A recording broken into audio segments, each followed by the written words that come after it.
प्रधानमंत्री तो डाइवर्जन के मास्टर हैं। हम राम के पुजारी हैं, वो राम के व्यापारी हैं। मेरे दो नाम है, जय राम उसमें राम है, दूसरा नाम रमेश उसमें भी राम है। खड़े होकर नहीं कहता हूं मैं रामचरित मानस जानता हूं, ये मैं नहीं कहता हूं, ये आस्था है, ये निजी मामला है। तो ढंडोरा पीटने में ना इनका कोई मुकाबला नहीं, अपना खुद का ढंडोरा पीटते रहते हैं। 400 पार 400 पार 400 पार। देखिए एक चीज साफ है, प्रधानमंत्री परेशान है, प्रधानमंत्री भौखलाए हुए हैं और कोई मुद्दा उनको नहीं मिला है। ये 5 न्याय 25 गारंटी प्रोग्राम लोग समझ गए, ये जनता की आवाज है। महिला न्याय, युवा न्याय, किसान न्याय, श्रमिक न्याय, हिस्सेदारी न्याय, यही तो मुद्दे हैं। इससे ध्यान हटाने के लिए और बड़ी बड़ी दूसरी बातें करते हैं बस। प्रधानमंत्री तो डाइवर्जन के मास्टर हैं। राम मंदिर की भी बात कर रहे हैं कि राम मंदिर पर प्राण प्रतिष्ठा का आप लोगों ने न्योता ठुकरा दिया और मैंने बार बार जिन लोगों ने ये बात कही उनको पार्टी से बिल्कुल गलत है। मैंने इस बात का बार बार खंडन किया हूं। 22 जनवरी का समारोह राजनीतिक समारोह था, एक राजनीतिक व्यक्ति के लिए किया गया था। ये 70 साल से ये लंबा प्रोजेक्ट रहा है। हम राम के पुजारी हैं, वो राम के व्यापारी हैं। और मैं आज कह दूं, संयोग से आज मेरा जन्मदिन है। मेरे दो नाम है, जय राम उसमें राम है, दूसरा नाम रमेश उसमें भी राम है। तो हमें कोई एंटी राम नहीं कह सकता।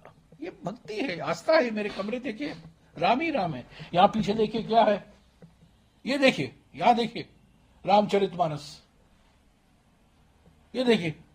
पर मैं खड़े होकर नहीं कहता हूं मैं रामचरितमानस जानता हूं, ये मैं नहीं कहता हूं, ये आस्था है, ये निजी मामला है।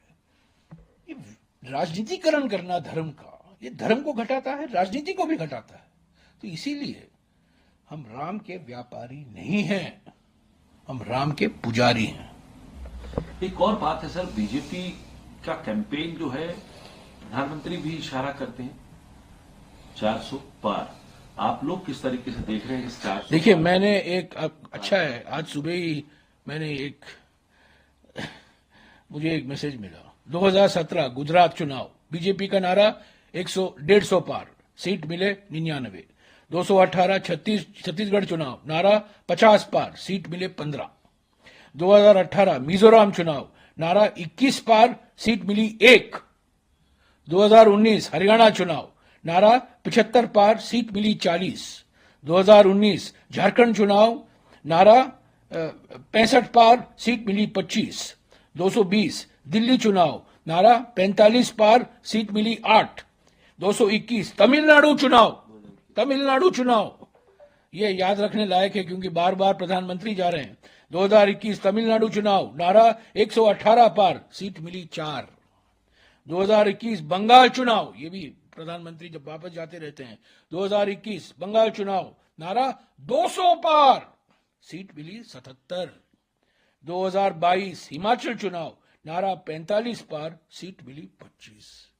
तो ये पार नारा देना बड़ा आसान है, पर हकीकत जो है बिल्कुल विपरीत है उससे। तो ये एक तो ढंडोरा पीटने में ना इनका कोई मुकाबला नहीं, अपना खुद का ढंडोरा पीटते रहते हैं। 400 पार 400 पार 400 पार।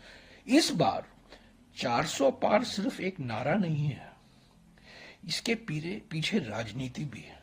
और ये राजनीति समझ लीजिए, पहले विवेक डिब्रॉय से कहलाया था आर्थिक सलाहकार, बाद में अनंत हेगड़े से कहलवाया, बाद में ज्योति मिर्धा से कहलवाया राजस्थान में। ये सब फ्रिंज एलिमेंट नहीं है, ये सब प्रधानमंत्री के सलाहकार हैं। प्रधानमंत्री को खुद शक्ति, वो धैर्य नहीं है, हिम्मत नहीं है बोलने की, दूसरों से कहलवाते हैं। इतनी सारी कठपुतलियां हैं। ये असली मकसद संविधान को बदलना, बाबा साहब अंबेडकर संविधान को निकालना और नरेंद्र मोदी और आरएसएस के संविधान को लाना। देखिए एक चीज साफ है, प्रधानमंत्री परेशान है, प्रधानमंत्री भौखलाए हुए हैं और कोई मुद्दा उनको नहीं मिला है। ये 5 न्याय 25 गारंटी प्रोग्राम लोग समझ गए, ये जनता की आवाज है। महिला न्याय, युवा न्याय, किसान न्याय, श्रमिक न्याय, हिस्सेदारी न्याय, यही तो मुद्दे हैं। इससे ध्यान हटाने के लिए और बड़ी बड़ी दूसरी बातें करते हैं बस। प्रधानमंत्री तो डाइवर्जन के मास्टर हैं।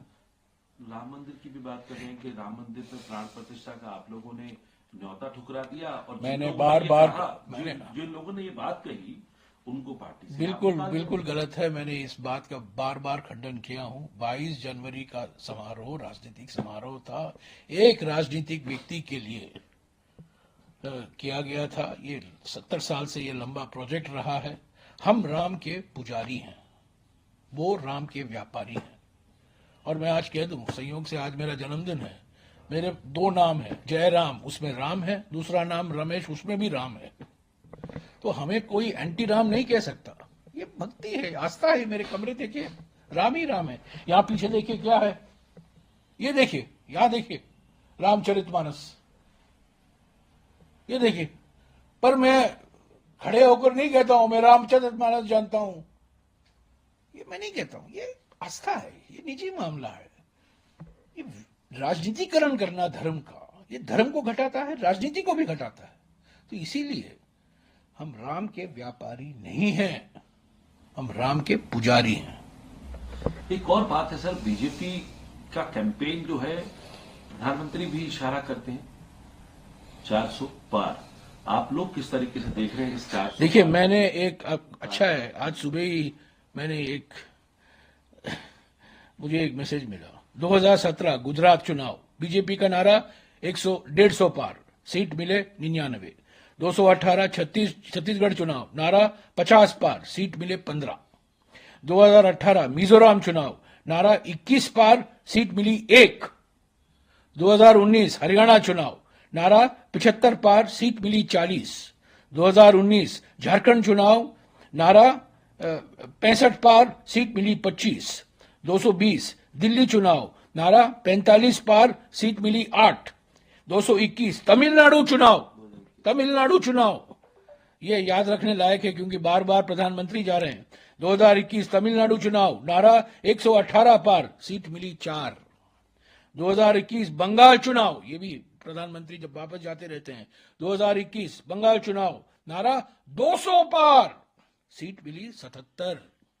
2022 हिमाचल चुनाव, नारा 45 पार, सीट मिली 25। तो ये पार पार नारा देना बड़ा आसान है, पर हकीकत जो है बिल्कुल विपरीत है उससे।